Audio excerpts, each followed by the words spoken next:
gonna try this without the mic. It died on me. So the other day I tried to do this bush hog maintenance. I was gonna show you that, but then I came out to a flat tire, and that was what happened because then it started raining. So I'm gonna get to this today.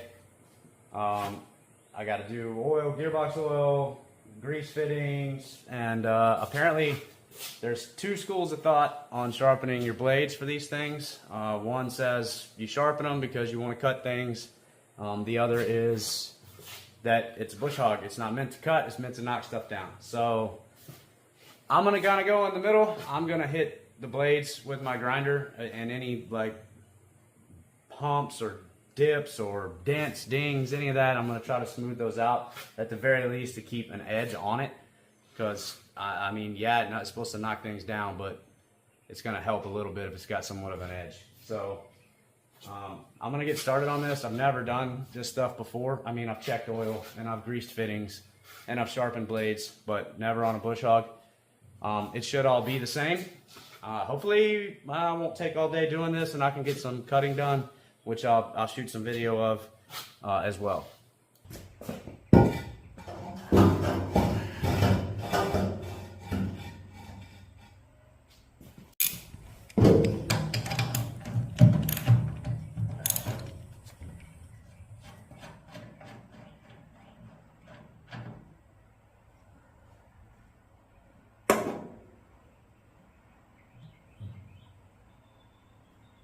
Well, that's bone dry, and that is a problem.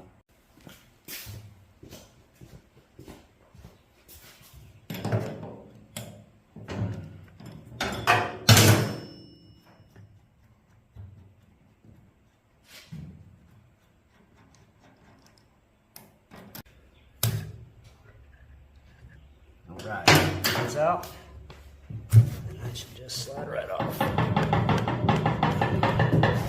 Yep. All right.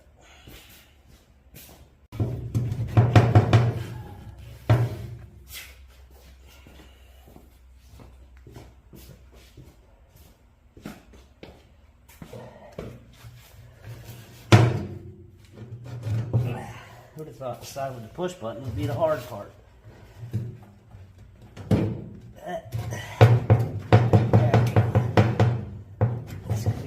Button enough, dummy.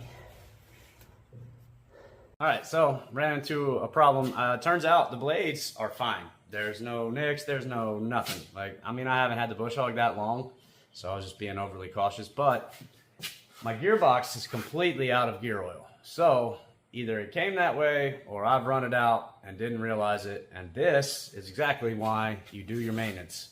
So now I have to go to the parts store, buy some gear oil, and then we'll get back to work. Yeah, see this thing?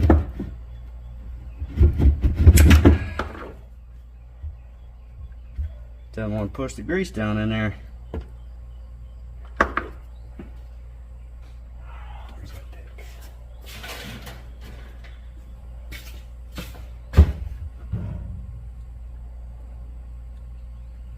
There we go. See, that's what's happening. I think that little piece is not depressing. All right, let's see if it'll go in there now.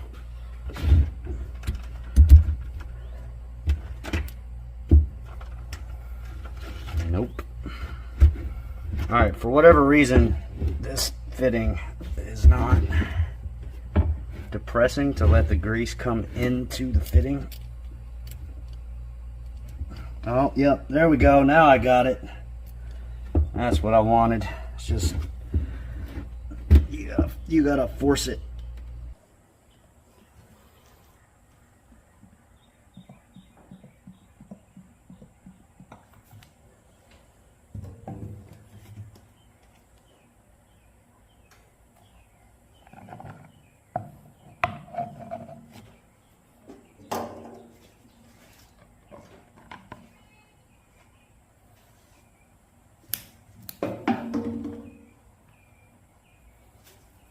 Go. Man, a little messy, but with the blades not needing to be sharpened, that shortened the time frame on this whole thing, but pulling the PTO off also, like, easy, easy. Way simpler to get to that grease fitting. So if you have bush hog or whatever PTO and that grease fitting on the back is hard to get to, pull that thing off and try it that way. PTO is greased, gearbox has got oil in it. We're all hooked up, we're back ready to go. So let's go get some cutting done.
So I was hoping that if I started filming, it would magically start back up. So yeah, I got a few passes done and needed diesel, so I came, I parked, went in, got some lunch, put some diesel back in the tractor, and now yeah, she's not starting.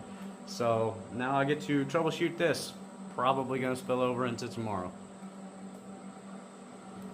All right, we got it going. I'm not gonna shut it off yet, but I got it fixed just in time for that. So sometimes that's how it goes, I guess. Looks like we're good to go with the tractor, but it's just in time for the rain. Pretty sure that it just lost pressure in the fuel lines, but I primed it up, put the charger on it just to make sure the battery wouldn't die. Got it fired up. I've started it 3 times now. I think we're in the clear, so we can get back to bush hogging once the weather lets up.